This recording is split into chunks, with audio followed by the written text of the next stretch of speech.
Hey there, welcome back to Beyond Adjustments, the podcast where we crack more than just spines. Actually, we don't crack spines at all. We just talk about them, but we're also cracking some jokes, maybe breaking some myths and probably bending a few expectations here. So I'm your host, Amin Saeed, your friendly neighborhood chiropractic enthusiast who firmly believes that the only thing better than an adjustment is an everything bagel with cream cheese from the Bagel Hole in Park Slope, Brooklyn. If you know, you know. Today, I'm stoked because we've got Dr. Jennifer Dour in the house, clinical director, wellness advocate, and someone who's probably way better at standing up straight than any of us. Dr. Dour has been transforming lives for nearly 2 decades by combining chiropractic care with exercise, nutrition, and a whole lot of heart. From prenatal care that helps moms-to-be feel more like warriors and less like waddlers, to pediatric care that keeps kids upright and thriving. She's done it all, and she makes it look easy. So grab your coffee, water, I don't know, kombucha, whatever makes you feel fancy. Sit back, relax. Unless you're standing, in which case, keep your knees slightly bent, engage your core, and let's jump into it. Cue the music.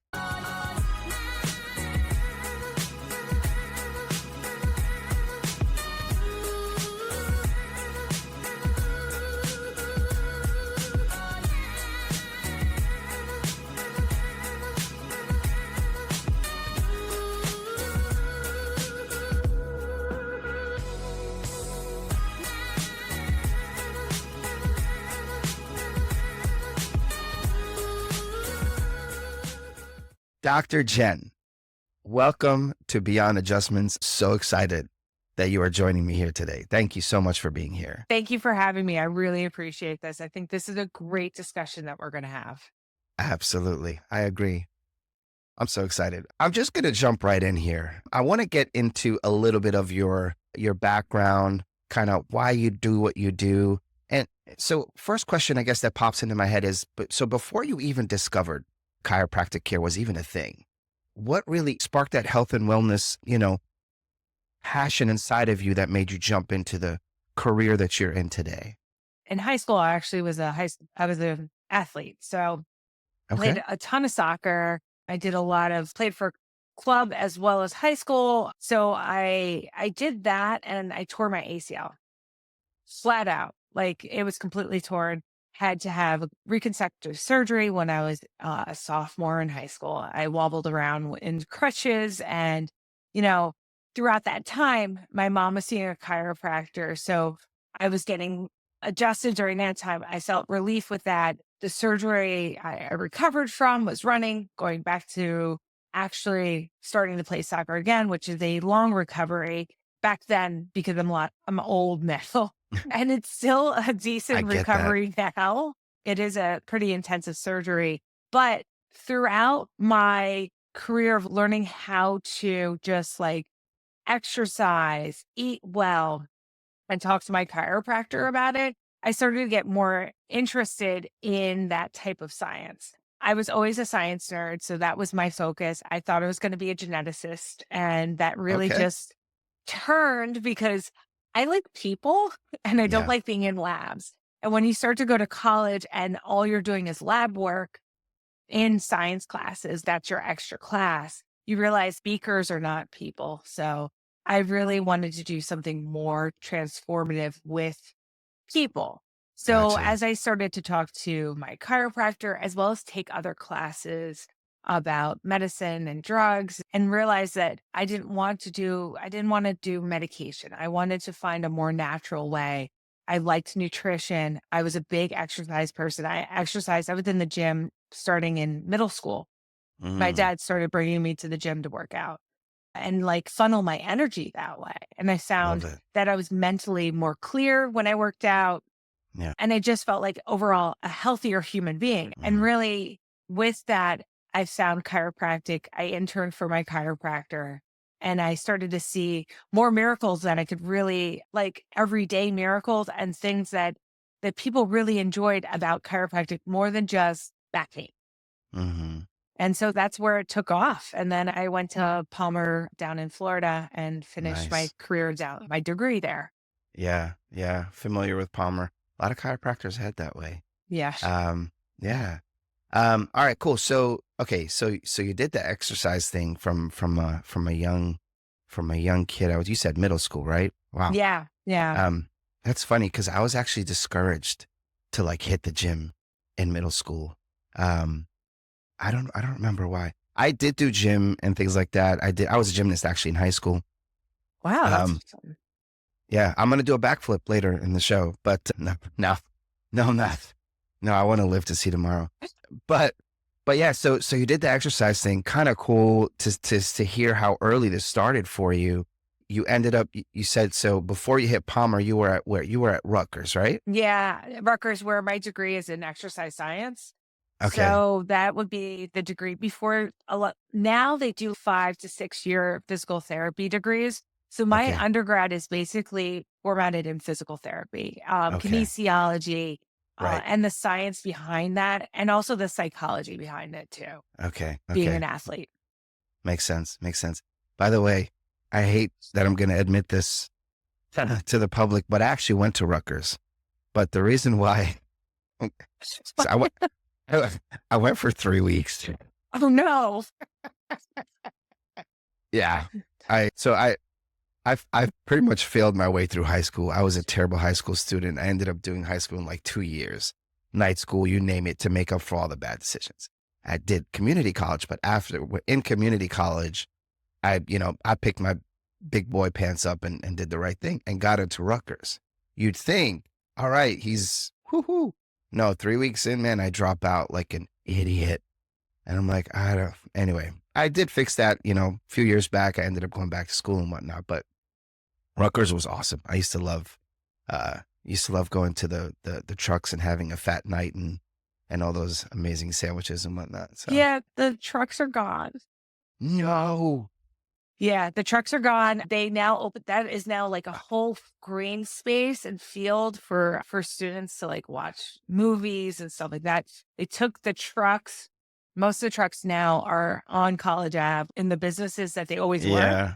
Yeah. And then the trucks though during college day are lined up on the street going into the stadium.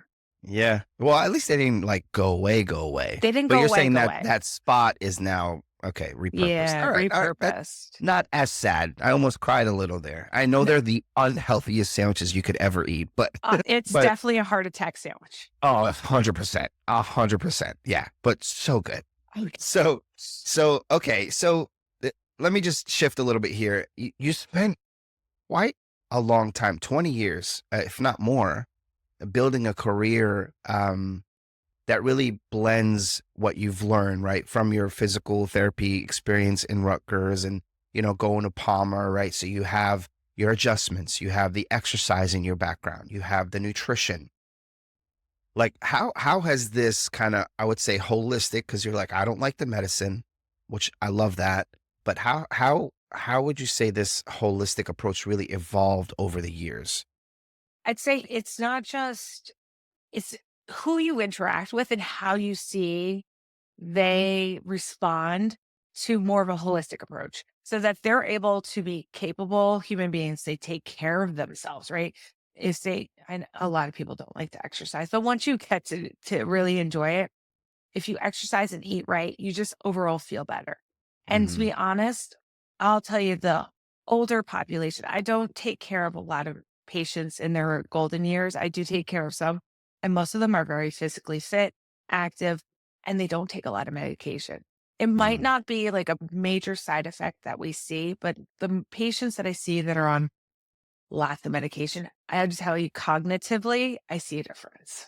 And Mm. like when you start to see like a 92-year-old woman who hasn't been on a blood pressure medication, nothing, Mm. and she quick as a whip. And then you Wow. see somebody the same level, but not, they can't, they stumble. You're like, there's something there. I don't know if it's that you're not taking care of yourself to stay that way, or it's the side effects of some of these drugs underlying. but it doesn't overall take care of you well. If you're able Yeah. to put the right foods inside you and keep your blood, like I'm a big on get your blood work done, do your physical, see what you're actually at so you know where you can build up. And having then chiropractic brings in that other connection. It is Yeah. mind to body, right? Right. Right. That is the key, the pivotal key that helps everything that most people think that chiropractic care does do. Back pain, neck pain, migraines, sinus infections, ear infections. I get kids that can crawl to be able to crawl. What's that connection? That is your Wow. brain connecting to your body and doing what it's supposed to do, what we were made to do, right? Yeah. And that's that key that we Yeah. have. I don't know if a lot of chiropractors really show you that key, that like that instrumental change, but like being able to see it. And we do a lot with like posture checks. Like you're saying, I can stand up better than most people. Um, but I take your picture on your first day you come into my office and I put like little lines up and we see how you're actually standing and how your actual head weight is, and then your physiological head weight. So what is perceived with physics. And like we Oh. see your head lose weight. And it's Oh. amazing because like you're like, oh And wait, that's I have less that strain on my body. is that because of like the way your head is gonna be positioned? Obviously, it's not gonna Yes. lose weight. Is okay. Yeah. So it's the position because a lot of times we're carrying forward. Yeah. And then we Yeah. go Yeah. Yeah. other ways. We'll do a little wiggle, Yeah. we'll go to the lean, but like that forward translation. And a Yeah. lot of people are translating right from their ankles straight out. Mm-hmm.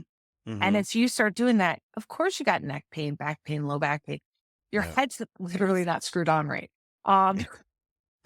Was you were telling me the way that you graduated high school, I'm sure you've heard a couple times from your parents.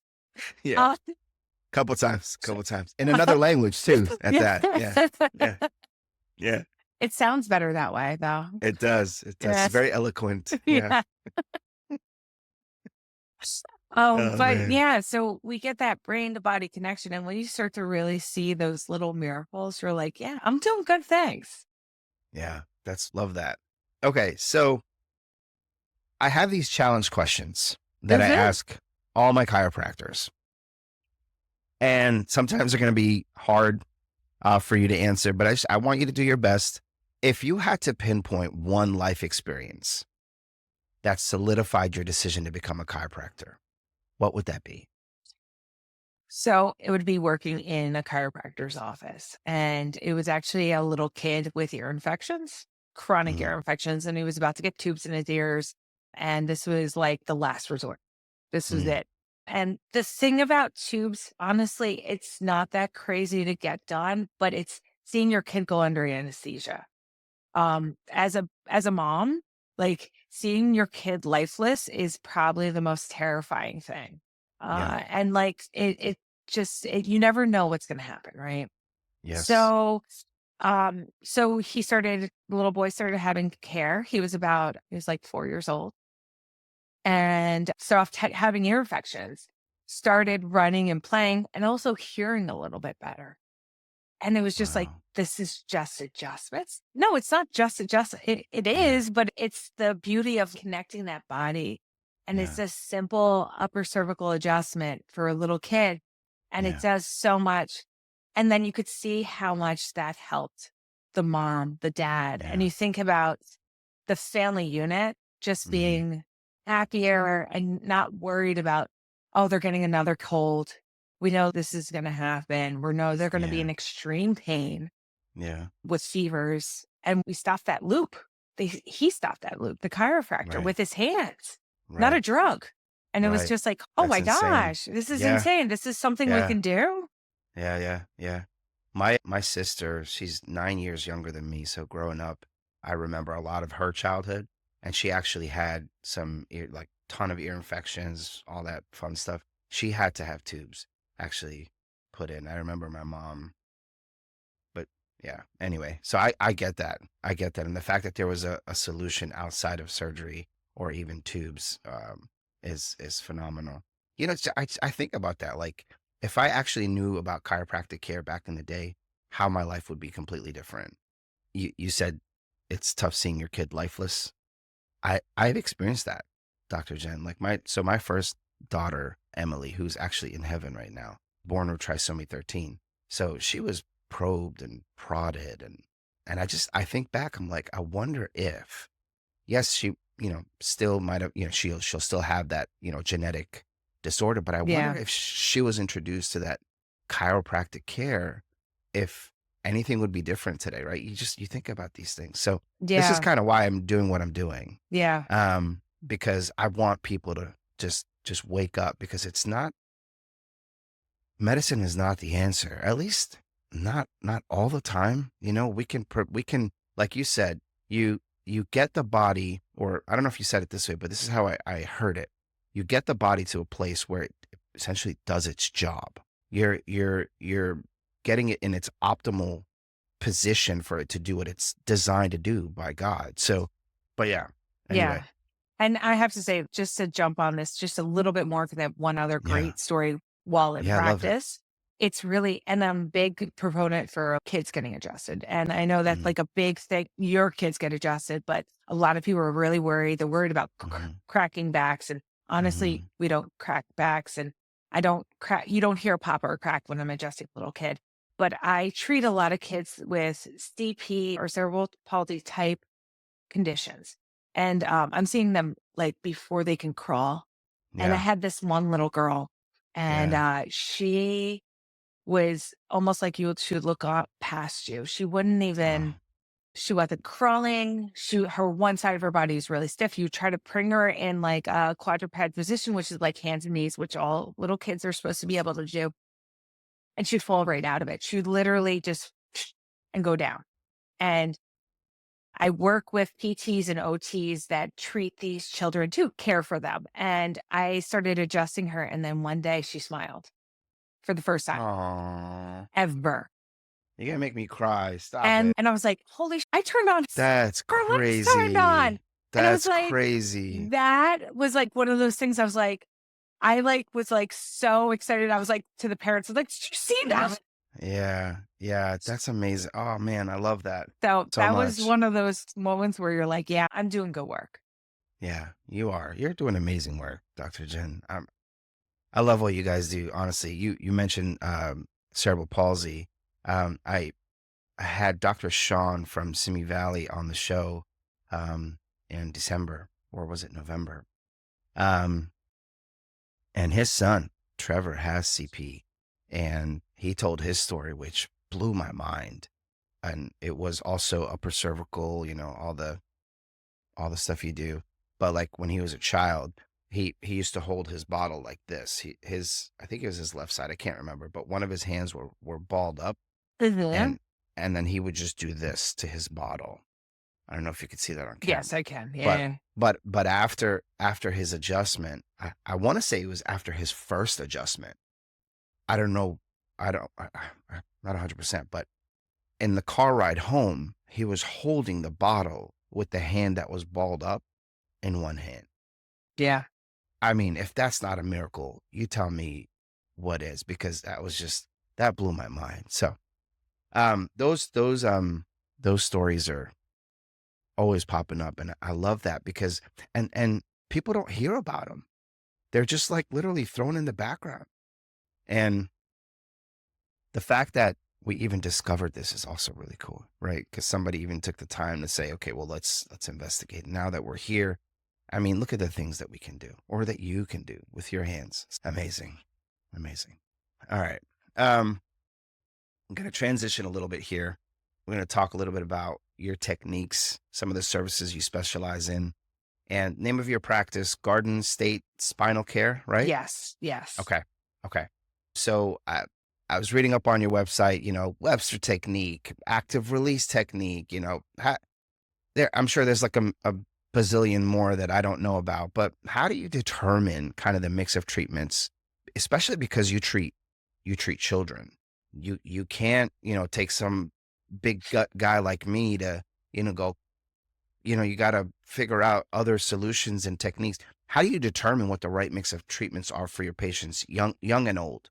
Really, it depends on the age, and then it depends on their needs. So Mm, even a baby, if they don't have really good neck control, they're being adjusted differently. And little babies, a lot of times I'm adjusting them on my shoulder because I want them in their most comfortable position. That would be one of them. One of the big deals is that they have to be comfortable. The patient themselves has to be comfortable with me, but in the position they're in. And then it depends on what their diagnosis is, right? So I do a full exam, neurological as well as orthopedic, on every single patient that comes into my office. And then we look at their posture as well. So a collective type of finds and then trying to see what does best for them. I can adjust a person on TikTok like that. I could do that, but like Yeah. my prenatal patients, they don't get that because it is not indicated. Their body is completely different at Yeah. this time. And they're carrying a human inside them. And my biggest goal is keep that human inside them for the period of time. So that's a big deal. And so with that, I'm activating more of their parasympathetic nervous system. I'm staying in those regions within their spine because we are mapped out in a beautiful way that we can really hone into areas that are going to calm and relax the body. So we're really working on making sure that body's ready, relaxed, and open to letting that child grow as much as they want to, and allow the woman to also be pain-free as much as she humanly can be. Because just Right. like you were saying, I don't want my patients coming in. Yeah. I want them walking because Yeah. walking's really important while you're Yeah. pregnant. Yeah. But then my little babies, they don't get cracked. There's no cracking. It's all done more with my pinkies than anything else sometimes. And then I'm doing a lot of cranial work on my babies as well as a lot of my adults. Cranial work works on a lot of mind to body connection, as well as it helps just relax people. So if somebody has anxiety or something like that, we can work on that and that'll calm them so they feel the most relaxed that they've felt like in days. It really depends. And then myofascial work has to do with looking at posture, looking at injuries and trying to break up tissue. Now, if they need a lot of tissue work, I'm referring them out to a massage therapist that could do that. And I have so many great massage therapists in the area that I collaborate with so Sure. that they can really get into that tissue if it's really bad. And that especially the adults, we've messed ourselves up. And sometimes it needs more than just an adjustment. And then we'll do the exercise routines too with them. We have a gym and I work with a physical therapist. If they, especially with my postnatal and prenatal women, if they need pelvic floor therapy, I work with a pelvic floor therapist in my office, Deb Goldman. She's been at it for 40 years. She is like a guru. She was like the first class. She knows her stuff like nothing else. I'll refer to her because there's stuff that's outside my scope that she can really help them with so that they have a better life. They have a better life with their husband, or when they laugh and sneeze, they don't pee themselves because that's not normal. Wait, what? No, that's not normal. Oh, okay. So after you have a baby, if that's still happening, I'm just kidding. yeah, you should No, go I get see it. one. I Somewhere get it. back in the day, our moms thought that was normal. Right. So prenatal, Mhm. I don't even know how I don't know how you get Pillows? around. Yeah, Pillows, I first of guess. all, pillows. So share with me if you don't mind, because I know I've heard stories about, babies being breached and chiropractic care actually helping the baby getting back to the position it needs to be, especially if it's caught early enough to get the baby in position to be born. Do you have, or can you share a story where kind of this care my opinion would be life-changing, really difference for a particular patient that you had? Yeah, absolutely. So a lot of times women who are coming in with breach position, they also have pain usually. Yeah. So there's some discomfort or dysfunction that we're seeing. And so what I'm really looking at how their body is functioning and how I can get them to optimal position and relief. And so that their body's really being able to take care of themselves. With that, the body unlocks Mhm. and then the baby's able to turn and get into the position that it needs to be in. So I never Mm. treat the baby. But I've had patients that come in who just can't sleep, can barely get out of bed, and then have to function and work. And so Yeah. it comes to a point like, I got to take care of this, or I'm going to have to be out of work before I was planning on doing so. And like most Americans, we have a lot of set things that we need to get taken care of before we Yeah. have a baby. And that Yeah. includes saving up money. Um, Yeah. Oh, and yeah. I've had a woman who she was working on her feet. She was an ER nurse. So she was working 12 Oh, hours a day. She was barely being able to walk. And if she was sitting behind the desk charting, she was also uncomfortable because she was having a lot of pressure onto her pelvis from her baby. So I ended up getting her, we got her treated. We're seeing her twice a week as point, and we were able to get her in less pain. She was able to sleep, therefore work and stand up.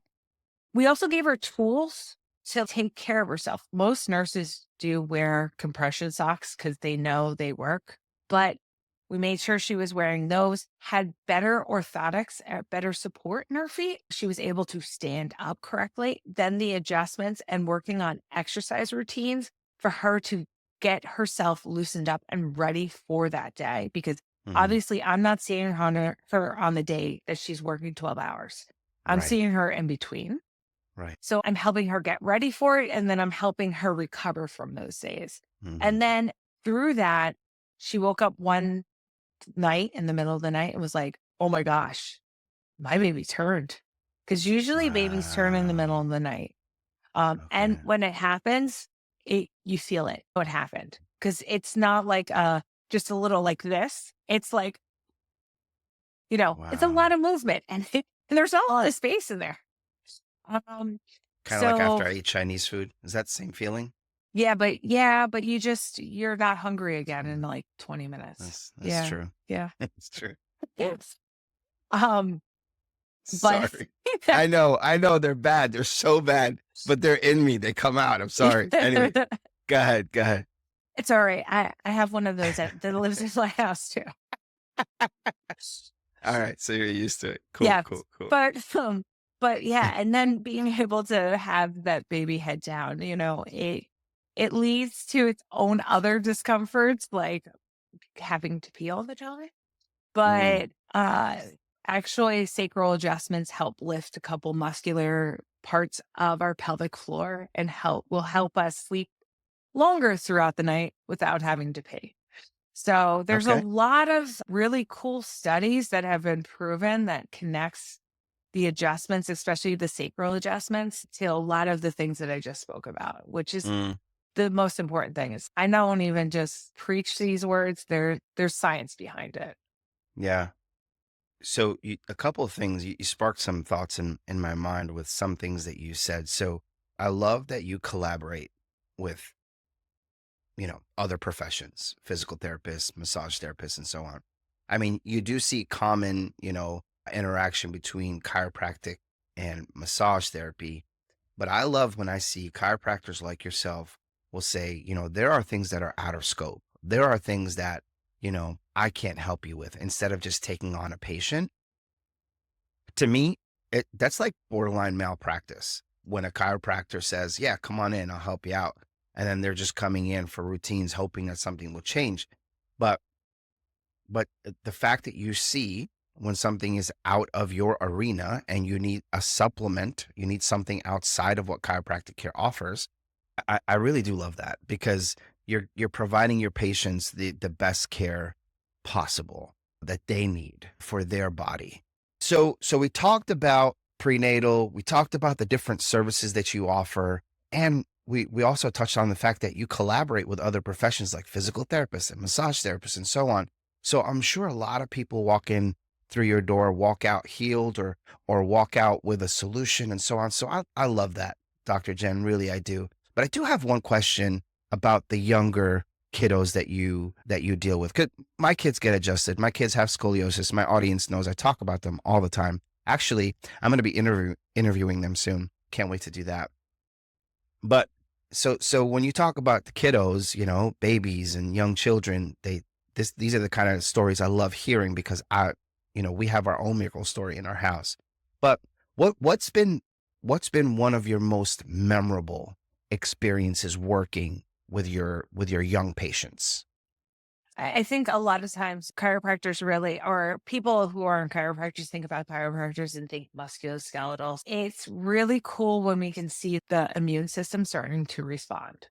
Mm, What's that connection? So when we work on the nervous system, we're working on not just the brain to body in the nervous system and how our arms and bodies move. We also are working on our endocrine system and we're also working on our immune system. So all of mm, those are interconnected, and it all is absolutely. manipulated and worked on the brain. If I am able Mm, to give responses and stimuli up ascending, so up into the brain, descending, it's not just going to affect how our body's feeling and what we're feeling in our arms and our legs, but we're also going to notice there's going to be changes in our immune system and our endocrine system, which will mm, then you'll see other amazing things with little kids because they respond quicker than adults because we have less layers of garbage that we have put in. So they have a really great slate. And so we see things develop really quickly. So I've had mm. kids come in with asthma. And I had this little boy. He was coming in and he was a football player. And the last thing he wanted to do was run off the field and grab his inhaler in between runs.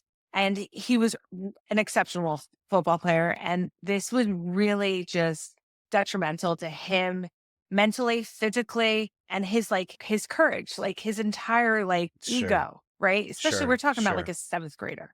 We started getting him adjusted and after 2, 3 months, no inhaler needed necessary at all. He was taken off of it. Wow. So we're talking about kids that little ones, like the little babies, I get to see them like with the ear infections. I do get to see with chronic like croup Mm, and other things like that. And we get to see mm. them change and develop and it's quick. But then to see a kid who's a bit older, this can affect not his self-esteem Oh, and my adjustment helped him feel like he could do defense and offense. He could do whatever he wanted to do. And he didn't need something sitting on the sidelines. so cool. God forbid he gets that attack, which Mm. can be scary. Oh yeah. Oh So yeah. yeah, seeing that improvement and that self-worth that he had, it just doesn't affect him in sports, does affect him in his schoolwork. 100%. Love that. Love that. Great memory. Honestly, that's probably a really cool story. I actually love hearing those kind of sports connected stories. Sounds like Yeah. maybe because I'm a guy. I don't know. But anyway, that's really cool. Thanks for sharing that. So I got a challenge question for you. If you could recommend one small habit that could drastically improve someone's spinal health, what would it be? Stretching. Oh, 'Cause nobody okay. stretches. Moving on. Okay. Wow. Okay. Stretching. Why stretching? Because I find that most people are so tight that the muscles are pulling on their spine in a Uh, way that no matter how I affect their brain and calm their nervous system and get that polyvagal theory going and everything like that, if they're just not taking care of themselves at home, it's hard for me to keep working on it. The tight hamstrings, the inability to have rotation. Like when you're walking, it's all on your spine and asking for your shoulders to do a lot more than it needs to. If we just have a 10-minute stretch routine, our life will feel so much better. okay. Yeah. All Stretching's right. huge. I guess I'm gonna be stretching today. All right, good stuff. Actually, I used to stretch all the time. I had a routine back in the day where I would have to stretch for probably 20 minutes, just stretching before we did our thing. I could tell you that my body was way different back then. I felt better back then and so on. But yeah, I get it. Totally. Totally. I can see that. You know what? I am. I'm gonna incorporate that. I will. I'm gonna incorporate that. Yeah. I'm gonna do it. I'm gonna do it. I'm also gonna start weightlifting again. Oh, Um, I love weightlifting. yeah, I Huge weightlifter. I love yeah, to lift yeah. weights. I love weightlifting. I yeah. I just I need to be consistent. Like I can bench a decent amount, I can curl a decent amount, but I need to be consistent because I feel like if I am, my body would respond differently. Probably shed a few more pounds that I need to shed, but I say a few like they're five. It's not five, but anyway, moving on. Let's talk a little bit about kind of your family centric approach. Okay, you treat from so prenatal, right? Before they're even born, all the way up to our wise population, we'll call them. Mm. So how do you tailor your care to meet unique needs like for each group? I know you touched on it a little bit, but what I'm more you talked about how you adjust certain ages certain ways and so on. But can you kind of speak to the mental aspect of it? Because, a 5-year-old walking into your practice is not the same as a 50-year-old and is not the same as an 80-year-old mentally. They're because they're bringing that to the table as well. Yes. So could you kind of speak to that a little bit? How you address that? How you tailor the care? Yeah. Absolutely. A 5-year-old coming into my office, we have in our gym, we also have toys. I'm like probably the funnest doctor they go to because I have toys. We play. Um, their table also has a giraffe on it and it has texture to it. While some of my other tables are more plush, they go up and down. They're more tailored to adjusting an adult. Adjusting kids is completely different because it is on their terms. They will not sit like you want them to. And Right. if anyone's a parent, they know that. And so I have exercise balls. I've adjusted a kid on an exercise ball. I've adjusted a kid in my hands, holding them. I've adjusted them while they're playing house with little people. Everybody's different and it depends on what's going on. So I have kids Mm, also with ASD, with autism. sure. And so that's a spectrum. I have kids who are nonverbal. And so they're not going to just lay on, a lot of times, not all of them are going to lay on the ground and lay on a Yeah. bed or so we're doing what they want to do. We move around the way that they are. It's a completely different adjustment in that aspect. While an adult would just be like, all right, this hurts. All right, lay face down. Let's get you treated. I'm going to check your whole body. And then my protocol goes accordingly. My protocol is different in the aspect of I just have to tailor things to meet the child where they are so I get their Mm, needs met. right. Do you ever have to like kid running past you, you have to like karate chop adjust or something? I'm just kidding. All right. I just saw that happening in my head, like some kid running past you, and you're like, oh, all right. I'm sorry. That's I right. apologize. They're There's no terrible. They're terrible. there's They're no so bad. karate chopping a kid. I'm just gonna put that out there. There's no This is why I am not the chiropractor, people. This is why I am on this side of the microphone. Okay, moving on. What's the most common misconception that your patients have? Like how, or I would even say, so kind of twofold this question. Common misconceptions that your patients have, and even those that you speak to outside of your practice, prospective patients. Mhm. Like, so what are the most common misconceptions they have, and how do you help change their perspective? Okay. I'd say number one is, and I used to hear this a lot, is that once you start seeing a chiropractor, you'll always see a chiropractor. And I started seeing a dentist when I was little and I still Yeah. see one. Um, Right. yeah, I'm part of your healthcare. I'm not just Yeah. for a wham and bam, thank you, ma'am. It's a part of healthcare. I never understood that. This is not just one and done. So we are developing a care plan and I will see a patient usually more frequently at first and less frequently later. Yeah. And that's because their body's starting to adjust and incorporate what stimuli I've been giving it. for a period of time. And yeah, I see patients that I've seen that were like little toddlers. And now, because I've been in practice for a long time, they're in high school or in college. Mm.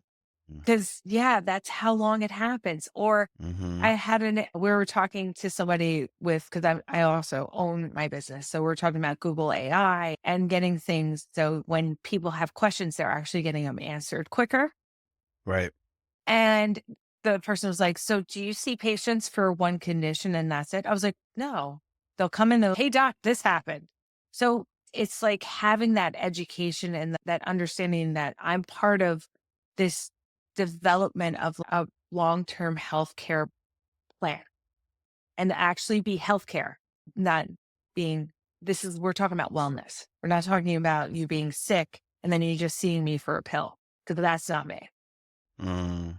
So I'd say that would be the biggest misconception. And then the other one is that I'd have to say by the general public is that I cause strokes. And we don't. There's a lot of studies behind that. There was a huge study recently that came out before the New York Times said that we cause strokes, and they should really go and research recent studies rather than old, Yeah. antiquated ones.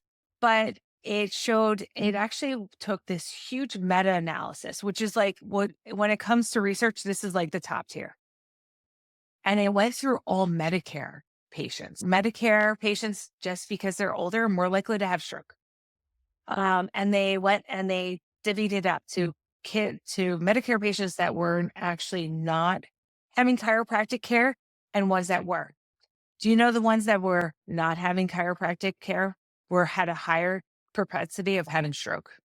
I believe it. And then when they went to the ones that had chiropractic care and had strokes, they went down that they weren't actually receiving chiropractic care during that period of time. Mm. And they found out that even the ones that were, it didn't happen Mm. because we're trained to be your holistic doctor, not just your back cracker. At least where I went to school, Mm. I take your blood pressure.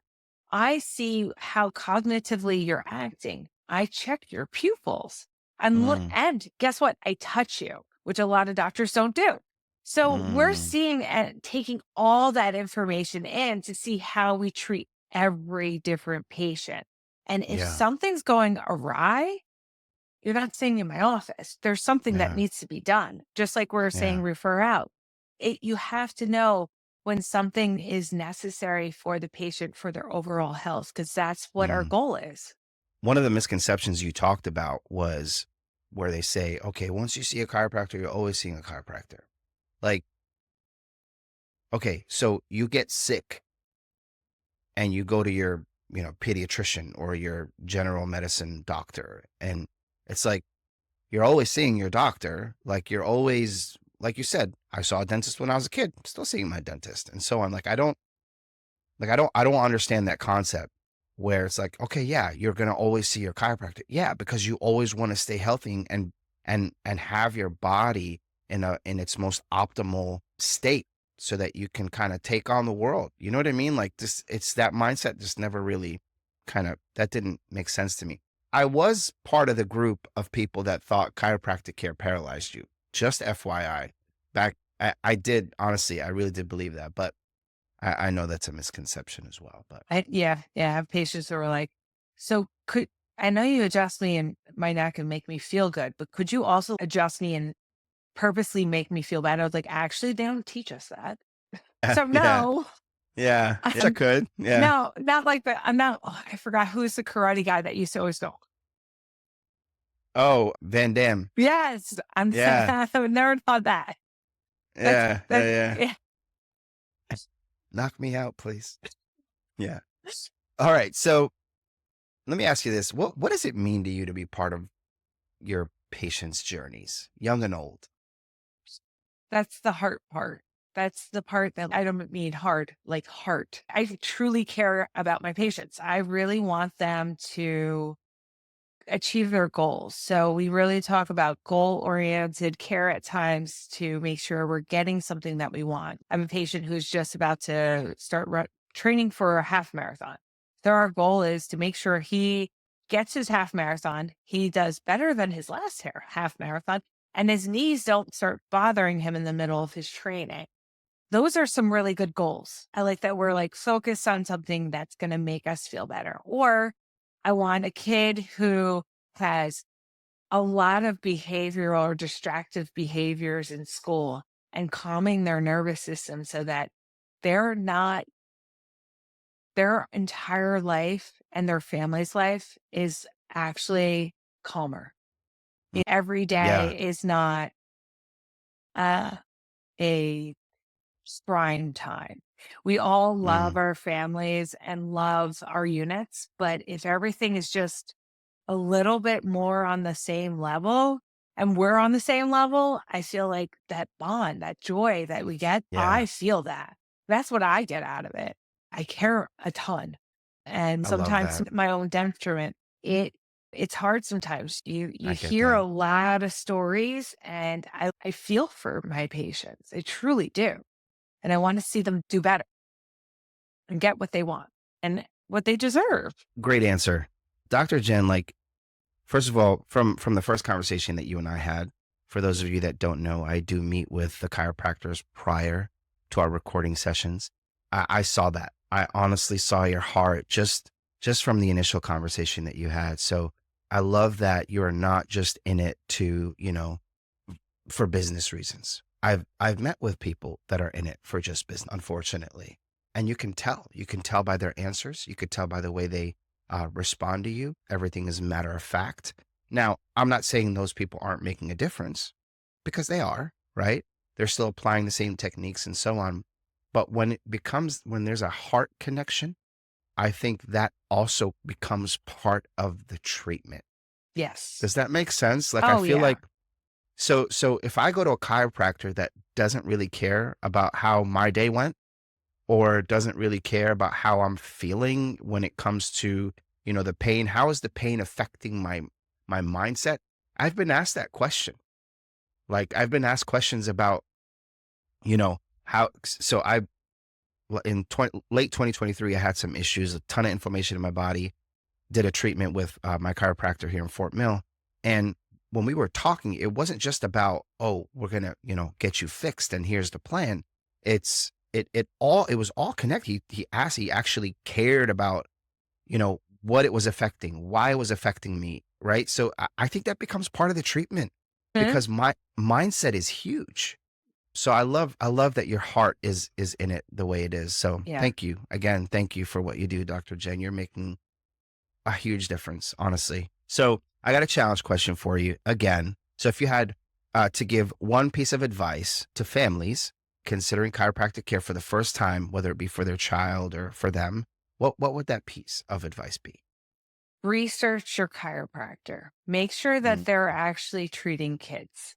I do think that chiropractors who treat kids, we have more schooling for treating kids. I learned in chiropractic school how to treat a child, but the depth of knowledge that I have now with my credentialing and the school and the classes I've taken beyond chiropractic school is so much more in depth. You're even talking about a kid with their hand fists closed. I'm like, oh yeah, that's because their pulmonary reflex is hypertonic. And we're trying to bring it down to a normal level and not have it either flaccid, which is be completely weak, and just react the way it's supposed to at that age group. So mm, we know so much about the way the nervous system develops, especially with babies, mm. what they're supposed to do and how they're supposed to react to just little stimuli, like why your Sure. baby goes into their bed and you drop them down and they freak out. Like you're supposed to Mm, have that yeah. anywhere from 4 to 6 months of age, but then you're supposed to lose it. And if you don't, we're going to have other issues in the future with coordination of mind to body. And so the chiropractic care, as well as exercises, help integrate that into the system. And so Mm, having a chiropractor who really understands the pediatric population is critical, is key. And they'll hmm. have it on their website, but also you can ask Yeah. Facebook groups, mommy and daddy groups, they will tell you who Yeah. they go to and who they're really finding great, um, great results with. Sure. Yeah. Yeah. Yeah. I think I think a chiropractic practice that I would say focuses on children on the pediatric side, I think it's going to be a different office. Yes, they treat the entire family, but when they're pediatric centric, it's different. They have different goals. They have a different mindset. I actually interviewed Dr. Josh Collingsworth last year as well. He's out in Virginia. Same thing. Like he's all about the kids. He treats the whole family, but the way he approaches kind of the neurological side of it, right? It's just different. Yeah. It's just different. So yeah, great answer, great advice. Definitely research your chiropractor. I think that's really really important. Unfortunately, they're not all the same. They No. have different specialties and different approaches. You need to find the one that's the right fit for your family. Absolutely. Just like a doctor is sometimes not the best fit for Yeah, you, yeah, chiropractors are the same exact thing. And yeah, I've met yeah. plenty of physicians and Mm, physical therapists that are not great. And I've yeah, met some amazing ones. So yeah, don't think that you just met one and that's how you've met everyone. yeah, yeah. Awesome. Well, thank you for that, Dr. Jen. I want to shift gears a little bit here. This is the fun part for me at least. I mean, this is where I geek out a little bit. So we're going to talk a little bit about the business and the marketing aspect of Garden State Spinal Care. So running a boutique practice like yours, it's more than just kind of the clinical expertise, which you have, obviously. So what motivated you to design, and I saw some pics, really cool. I actually, I want to, if I'm out in Jersey again, which I probably will be, my brother-in-law's still out there, but I want to check out your space. Oh, But come by. it looks like a spa, like, It, it's, like no joke. it's beautiful. It's so nice, We're in so nice. a, But we're in like a reclaimed church. It's oh, beautiful. love it. That's so Hmm. cool. I see that draws me even more to your place. But what motivated you to like really design it that way? Like how do you think I would say this even impacts your patient experience? So a lot of it, it's to relax patients. I want Mm, people to be at ease. I feel like sometimes you go into an office. I don't like clutter. Clutter bothers my brain, but don't look at mice. it's okay. No, at least it's neat. It's neat. That's my you that's know, my wife. That's not my work your there. wife Just did saying. some great work right there. But it calms your body. It relaxes your brain. I wanted the chairs in my off in my treatment rooms that are for adults. There's a chair in there, each one for a woman to be able to breastfeed. I wanted that ability to have peace and calmness and know that you're being taken care of in my office from the get-go. I treat again all families and I'll treat babies and then the moms. And you know what? Sometimes we're figuring out who's going first and who's in the best attitude, especially when it comes to little babies. And then afterwards, my staff might be taking care of a baby or a kid or playing with a kid just so that the mom or the dad has that time to decompress. Like Yeah. they're just like you were saying with the brain and not feeling right. Yeah. Psychosomatic is true. Our brain controls everything. If we're in a Yeah. lot of pain, there's something that's going on in our brain also to make it Right. happen that way. It's not always Right. just what's in our back. And if I have a patient, especially a long-term patient that's coming in with extreme pain, after one or two visits, if it's still the same way, I'm like, what's going on? Y- We need to like Yeah. really talk about this. And if it's out, then if we really need to talk to somebody, I have great psychologists that I'll refer out to for I different love that so needs, much. anywhere from trauma to postpartum depression is a big deal. Um, Yeah. and it starts actually while you're pregnant. Postpartum anxiety is a big deal. Obviously, psychosis is extremely rare, but also extremely big deal. Yeah. And I see my patients more often than they see their other doctors. So I Mm, do take that into my responsibility to make sure their mental health and the way that they see my office and that I see them coming down and Mm, relaxing mm. is so important. And it starts with the way we see things. It really does. That is a Yeah. big part of like how we're perceiving. It's all about mindset. Honestly, Yeah. I get that. Totally. Totally. Love that. So you have your experience in person, right? It's actually, I have some training out there that talks about um, just kind of that well thought out design of a practice from, when they're first greeted at the reception area all the way through. It's all important. It's Mhm. all important. Yes. So that's when they're there, right? Mhm. Now, what about when they're not there? So we rely on social media, right? That's my bread and butter. That's what I help chiropractors do with their social media, their brand marketing, their website, their blah blah blah, right? All that. That's the external that gets people to your door to get them on their healing journey.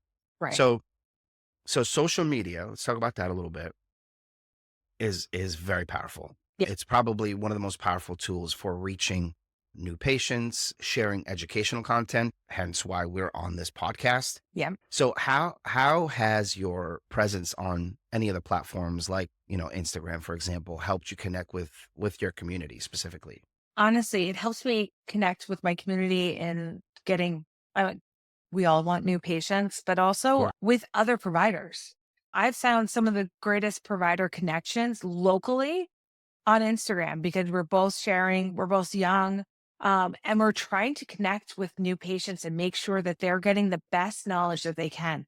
And then we get to look through their feeds and actually see what they're about, what they're educating, what they're talking about. And we know that we're on the same level, and that is Mm, huge. And then being able to reach out to my local community and making sure that I'm focusing right there, learning that part of Instagram is critical. It's really, if you're a new practice and you're not on Instagram or Facebook, you're really losing out on oh a yeah. ton.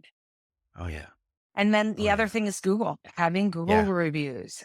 Even like I was Yep. talking about before, we are partnering with a system to like do the AI questions. Mm-hmm. And we're fine tuning that now. Right. And with that, I'm also having my staff who Yeah. I have a fantastic staff. Yeah. They're really great. They're my face to Yeah. my practice. Right. Um, I have what questions do you want them to answer right away? If a patient's asking questions at 2 o'clock in the morning, Mm, what questions do you want them to, what do you think they're going to ask? And then yeah. what do you want we need to make sure these answers are exactly what we're Yeah. going to say. And so that Yeah. they are getting those answers before they even make an appointment. Yeah. Yeah. One recommendation I would make for you is you could even create a Google form. It's free, where you post that on your social media and you post a link to it. And then you can have, either patients or prospective patients ask you questions. And then you can use those questions to kind of build out your back end and answer them, so that your generative AI can actually learn from that and then answer those questions as well. Oh, I It'd be a like good way that. for you to, yeah, it'd be a good way for you to build that out. It's the simple things. It's the free things that really help sometimes too. So Yeah. let's not discount them. So cool. You're on Instagram. I love that. Instagram's big. For me, for example, YouTube is huge. Again, it's all about what you do, the type of information that you get out there, and the channels that you. Yeah. So I can't stress enough.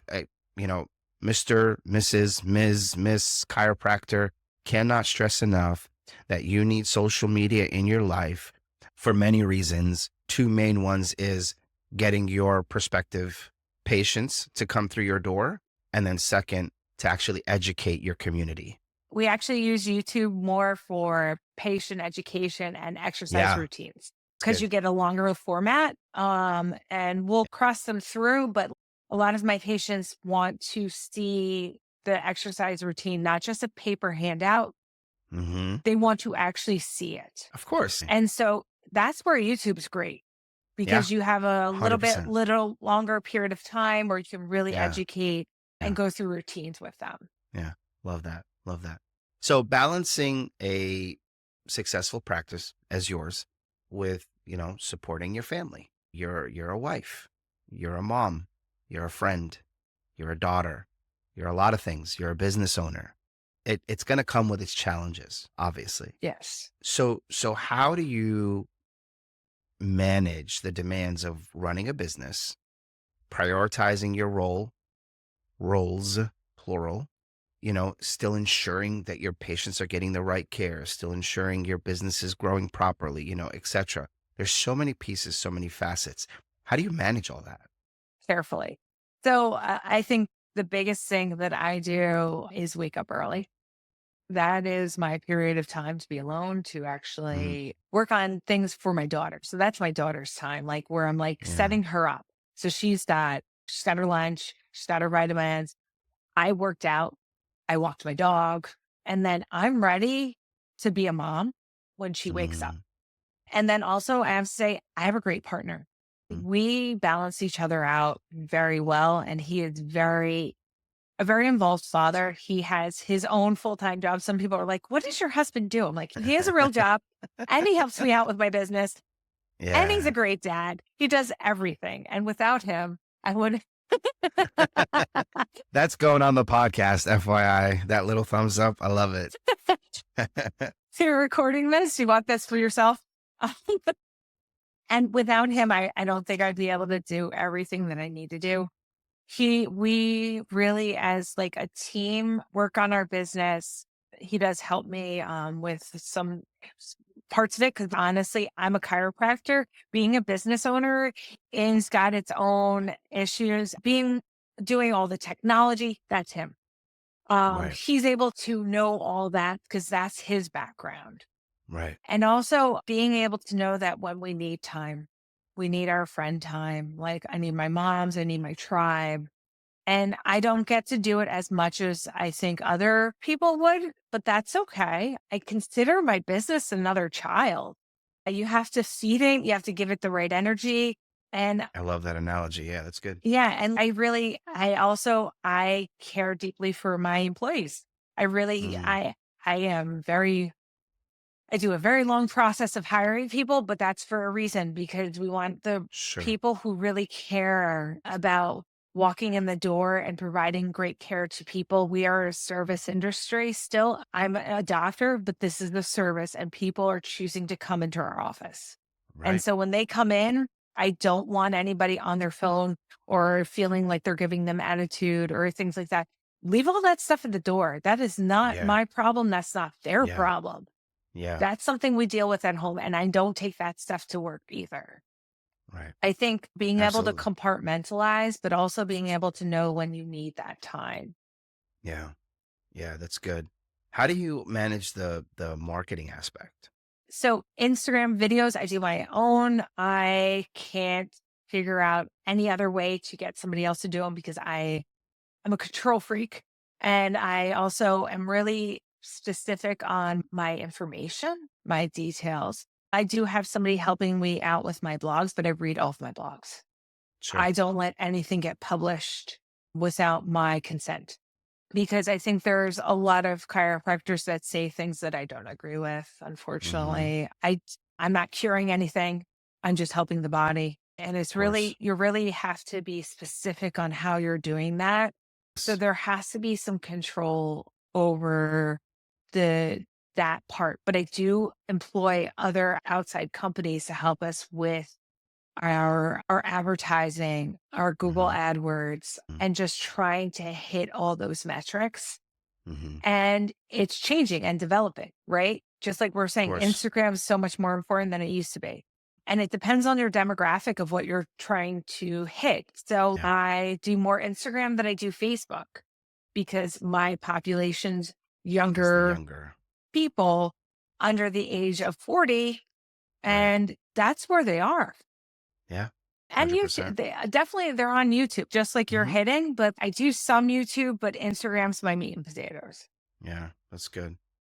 That's good. And I don't think there is a way for you to outsource your Instagram videos. So you You can some of them, but for the most part, your face needs to be all over Instagram because when so I've seen practices actually outsource their videos where, some other person is actually doing these videos and then when the patient walks in the door, they're like, where's the guy I saw or the gal I saw on Instagram.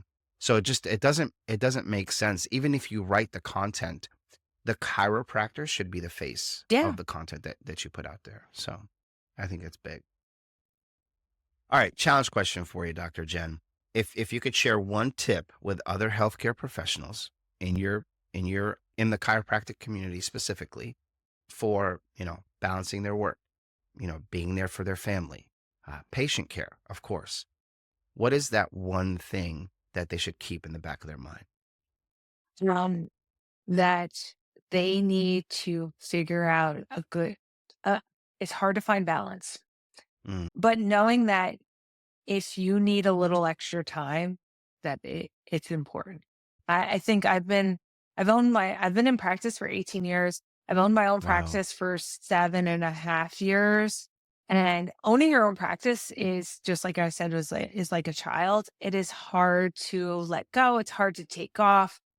And knowing when it's time to just cut hours or move things around so that you have your time to be a mom or take care of your house. Um, I think that's critical. And then outsource as much as you humanly can. So I have someone clean my house. I have someone do my laundry. I don't have time for that because I want to mom. I want Yeah. to be with my child. I'm a Girl Scout troop leader. I can't do that Okay. and own my own business without doing a little bit of outsourcing. So to know that your mental time is really important. Yeah, that's good. That's great advice. That's great advice. So if we're not looking towards the future, right? And if we're not using our past experiences to kind of help us build our future, we're doing something wrong. So, but I feel like the holistic chiropractic care is one of the few that are really starting to amp up kind of that mentality. Because I'm starting to see more and more things be introduced into chiropractic care, laser therapy, et cetera, so on, all these things. So it's really growing fast.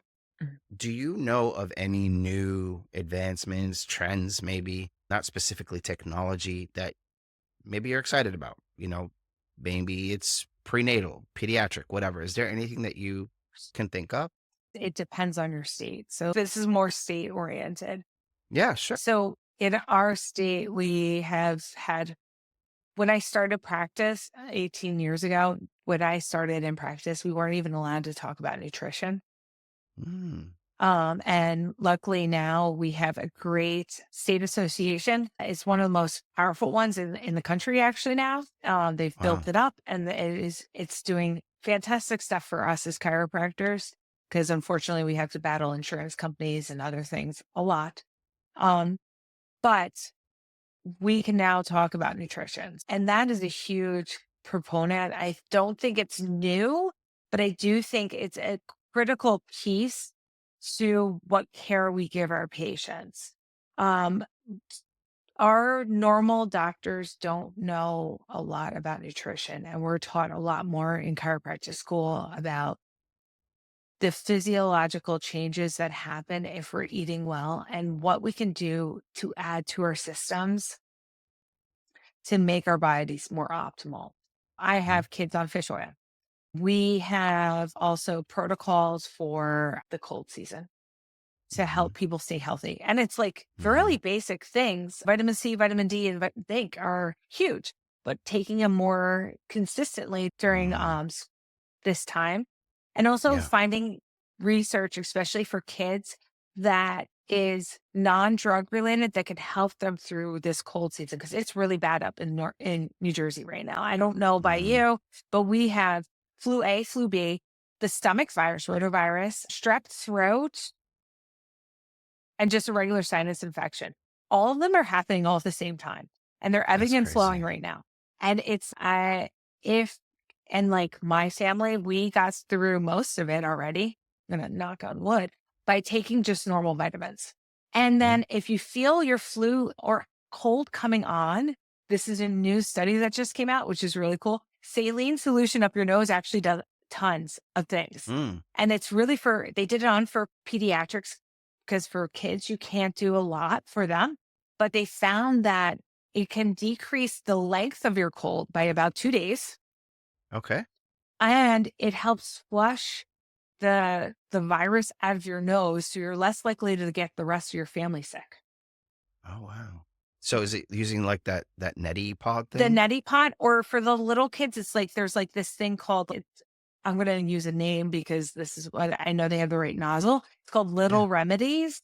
It's Okay. got a smaller nasal passage thing, so you're not going to accidentally hurt your child by doing it. Okay. Um, Okay. and it's aerated. It's just gas press, so you're just gonna it's gonna come up and come down, Come down. and it gets them to blow their nose. But really, it's Sure. helping flush out their system. I always used it with my daughter when she was little, Yeah. and it's great to see that there's actually research behind it. But 2 days is a huge thing, and also not Oh yeah. getting your parents sick is awesome too. That's even bigger. Yeah. 1000%. Yeah, we're big on that too. We don't do the medicine thing in my house. My wife's okay. I say we. I just follow her lead when it comes. But yeah, we're all about the vitamins, the natural. She's big on organic, etc. So Yeah, that really does make a it difference. does. Yeah, yeah, yeah, yeah. So okay, we talked about the techniques, right? Kinesiology, you mentioned that, taping, ART, you talked about that. That's Mhm. part of your kind of arsenal. I think what sets you apart from other practices is your heart, not just the technologies you use. That's just I'm seeing that more and more. But that aside, for now, these technologies that you're using, these methods that you're implementing, how do you see them evolving, right? Because we're talking about the future here, right? So how do you see those evolving, if at all, to really improve patient outcomes in the next, I don't know, 10 years?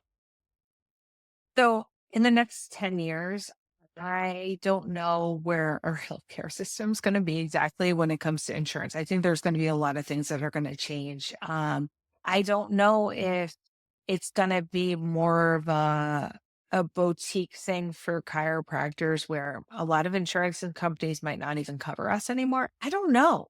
I really Mm, don't. It's the thing that I think is evolving is that patients and people are noticing that they want to be well and they want to be healthy in their later years. And that mm, starts when we're young. And it's the basic stuff. So it's not technology.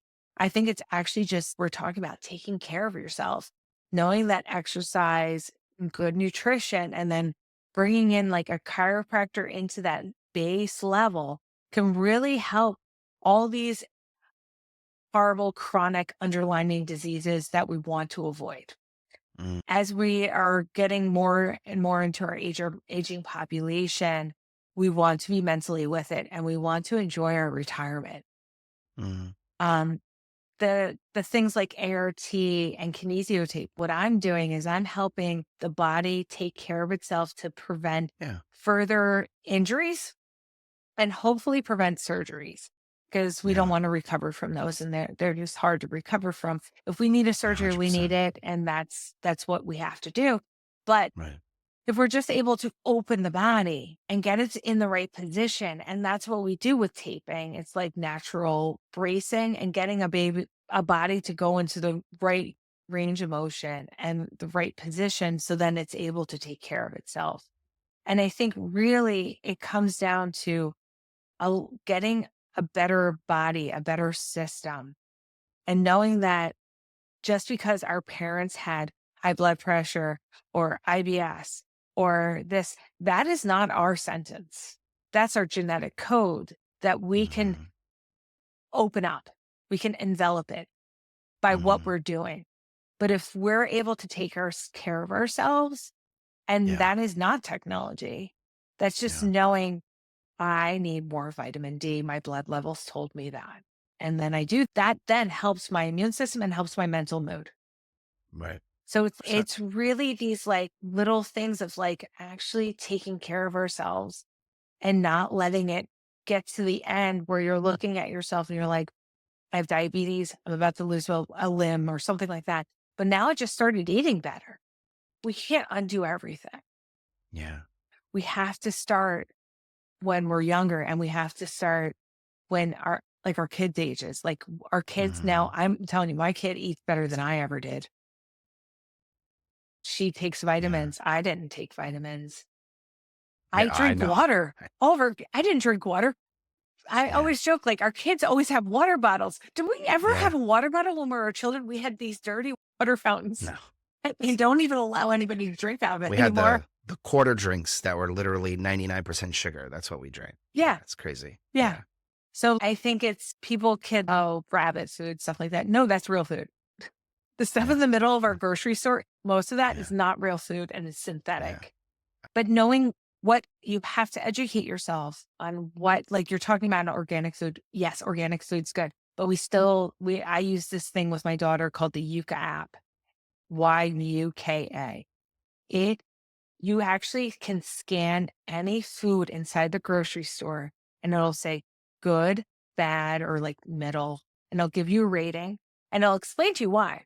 The Mm, preservatives, the colors, the additives, what's in there. And if it's really not that great, it'll actually give you like a couple different options, which would be better mm, mm, because our kids are advertised to a lot with the mm. garbage cereals that are filled with glycophosphates that destroy their gut, that destroy their immune system before they're even starting. And it's Yeah. horrible because they didn't know any better. And we didn't know any better. Neither did our Right. parents, but now we do. Right. So now we have Yeah. to get this research out.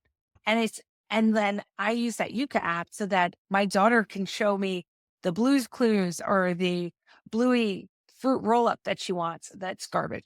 And we scan it and we look at it and we see what's in there. And I'm like, but there's this other brand. And we scan that and you see how much better it is and actually has vegetables and fruit in it because unfortunately they are trying to change. I think they are trying to change legislation to not let corporations just feed us garbage. But unfortunately, we have a lot of additives that are not good for our brains or our Very guts. true. And I think it's Very the true. education really of knowing that. I think Yeah. and then the adjustments actually are better because your body's Mm-hmm. holding it because we have less garbage in our Mm-hmm. body. And I think that's where we're trending is trying to get a better baseline health.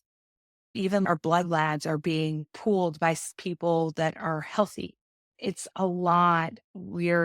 Unfortunately, a lot of us are very sick underlining, and we need to start taking care of ourselves a little bit better Yeah. Yeah. because our government won't. And so Yeah. it's Yeah. you. It's your Yeah. responsibility as an American. Unfortunately, the way that our Yeah. systems are set up, it's your responsibility to take care of yourself. Agreed. Agreed. 10,000% agree. And I think if we can get our population to look at sugar differently, Mhm. I think just that one thing alone would make a huge impact. Oh, yeah. Um, because I don't think the majority of the population realizes one, how it's used, two, what it does to the body, three, what it's in, right? They buy these things that they think are healthy, but read the label, people. Someone once told me that if you can't understand the ingredients of what you're buying, you shouldn't be buying it. Right. So yeah, I think that's huge. That's huge. So I got a challenge question for you. If, resources, time weren't an issue, what's a dream project you could undertake to really advance chiropractic care? Um, I I would definitely be more involved in the research perspective just to get more information out there. Mm, There's a lot of things that chiropractors we've been around since 1898. So that was the first time an adjustment was actually yep. performed, way before penicillin was actually discovered. And through that time, we've seen amazing things happen. Like the first chiropractic adjustment was a deaf, somebody who could not hear. He was deaf. He was Mm-hmm. a janitor. And the first adjustment, he actually could hear. So Mm-hmm. we saw, and in that period of time, Steve Palmer saw that things were could actually do some great things with adjustments. And I think through that time we've gone away from that. I think Mm, bringing that back and understanding what we can do to provide better health care to our patients would be really important and stop fighting the medical and stop having MDs fight us because I don't think we need to fight because I'm not trying to do the same thing they're trying to do. Right. Right. And I think, unfortunately, I have some really great doctors that I work with, but I've heard some really horrible things too, comments, and it's unfortunately Yeah. misnomers. And Yeah. to get that research out there that we're doing good work, especially for kids and especially for pregnant women. I know so many that don't know that we're here for them and that there's specific chiropractors that really do treat kids and pregnant population and postnatal population that can really benefit their overall life recovery Hmm. and get them better family units. So I think really it's the research behind it. Anywhere That's good. from like pain to like the kiddos that I was talking about, kids with like autism or with cerebral palsy. If I had more time, that's where I'd dig into. Yeah. If you do that, spend a little time on spinal injury too. I hear there's a lot to be researched there that we don't know Yeah. about. So yeah, do that for me and then get back to me. So nearly 2 decades in chiropractic care. 2 decades. Yes. That's insane. I felt What's been the most rewarding part of your journey? honestly, I really enjoy owning my own business. I love being my own boss. Yeah. I didn't think I would. I was an associate for a very long time. I didn't think I Hmm. could have my own family and balance own being a chiropractor, owning my own business, as well as like having a family life. And it's possible. I Yeah. think it's really important for female chiropractors to come out because we're about this. There's about half of us. Half of us are females that you're seeing, but for the most part, men own because I don't think women think that they are capable enough to do everything. And they are. Mhm. And I Yeah. have to say, I've talked to other business owners that are women. Once you're a mom, you can do so much. Oh yeah. Oh We yeah. are we manage so much in a day in our Yeah. Yeah. Yeah. household than Yeah. like managing a business is actually it's just another piece to the pie. I think, yeah. And honestly, giving back to not only my patients, but my employees. I truly care for them. I Mm, want to see them develop. I want to see them grow. And seeing that actually start to take flight has been it really fills my cup. love that. What's a key message you hope every patient that, you know, walks through your door takes away from their experience at Garden State Spinal Care? That is not just pain that we're taking care of. We're taking care of Mm, the whole body from like your brain, your body, how you're walking, how you live your daily life is really important to us. The mhm. pain is probably the thing that brought you through the door. But when you leave, you know that's not why you're coming back. Love that. So then looking ahead, what are your biggest aspirations, I would say, for your practice, your patients? So right now I'm in the middle of finishing up my one of my front desks. Now she's going to be an assistant that's licensed by the state. We're going through that. So she's going to be like my second set of hands. So then we can finally be able to hire another associate. We had one for a while, and now we need another one so that we can get a bit busier and treat more patients. But it's always specific onto who exactly I'm going to hire. So that will be a process. And then Sure. hopefully, expanding a bit. We want to expand Hmm. to the point where we're able to be in different parts of New Jersey so that we can really Hmm. provide the quality healthcare that I think patients deserve. Yeah. Love that. I gotta say this. So I love your aspirations. I love your vision. I love that you want to expand. I talk to some people that are scared to do that. They're afraid to expand. They're afraid to grow. But there's ways of doing it, right? Mhm. If you feel like you have something that you can bring to the community that's going to make that community a healthier community, don't be afraid to bring it forward. You have people like myself that will partner with you that will help you grow your business, right? And well, I don't just work with anybody, just like you don't, deal with, every profession around you. You pick and choose who the right people are. It's the same thing. Like you can find a partner, somebody that literally shares your heart to help you grow your business. So don't be afraid. I'm speaking to the up and coming chiropractors. I'm speaking to those with a practice that, like Dr. Jen, you've been in practice for a few years, but you just heard her. Like she's thinking ahead. She's the one of her hires who was at the front desk is now licensed to be her second set of hands. Like these are the things you need to be thinking about to grow your practice. And the reason why I'm like, really getting passionate about this is because I don't want you to be stagnant. I don't want you to sit back and just, okay, I'm getting 20 patients a month. I'm paying the bills. That should not be your mindset. Your mindset should be, how many patients can I reach? I mean, part of my product is I guarantee you 90 people walk through your, or 90 leads walk through your practice in 3 months. Like, or you're not going to pay a dime until I deliver. Like, you need to find companies like that with that heart to help you grow your business. Don't be afraid of taking that step. Really, really get yourself out there and start somewhere, right? Maybe it's not hiring another associate. Maybe you're not ready for that. Maybe it's taking the step of, having your what is it, a technician, Dr. Jen? It's an What is assistant. It's just an a assistant? chiropractic assistant. Yeah. In our So state, it's licensed, so it's specific. They have to take classes in school. She learns anatomy. It's great. Because exactly. So it's a good stepping stone. yeah, I would say to other chiropractors, because yeah, paying another chiropractor, you're paying them a good salary, and you want to pay them a of good salary. course. And you also want Yeah. to pay a good salary, so you want to attract the best of the best. Hmm. I want somebody who wants to treat kids and learn. So with that, I need to attract, we have 401k, we give a healthcare stipend. When you're a business owner, these are the things, if you're an employee, you're looking for. I want something that's building me and looking for education Yeah. stipends. Those are Yeah. important because Yeah. honestly, an educated doctor is what I want. Hmm. Yeah, that's good. That's good. Take that advice, guys. Seriously. We need you guys to grow your practices. We need a healthier America, honestly.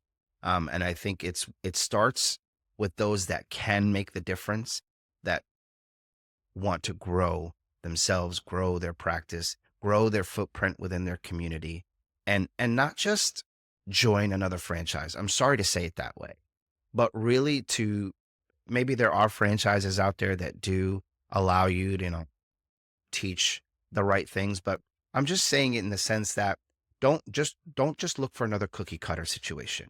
Really bring your experience to the table and get yourself out there and make a difference in the community. That's what you should be doing. So, Dr. Jen, this has been amazing. Our time together has been just unbelievable. Can you just kind of tell our listeners, for those that are around your area, how they can reach you, how they can find you?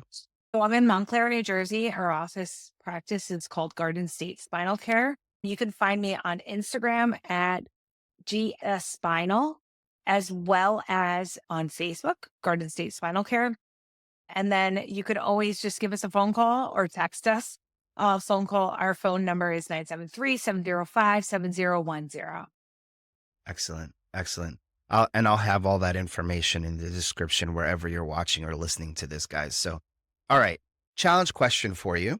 If you could leave our listeners with one simple piece of advice for prioritizing their health, their wellness, what would it be? I would say get up, and if you're not in pain, I think activity is very important. So it doesn't matter. You have to start somewhere. So it could be anywhere from getting a sit to standing desk and start standing more periods of time. Also getting up and walking during lunch. Um, Mm, that's really, truly important because once you start seeing a chiropractor, we're going to talk about movement and exercise and as well as nutrition. But I think they say sitting is the new smoking, and it's true. So we need to get out there. We need to move.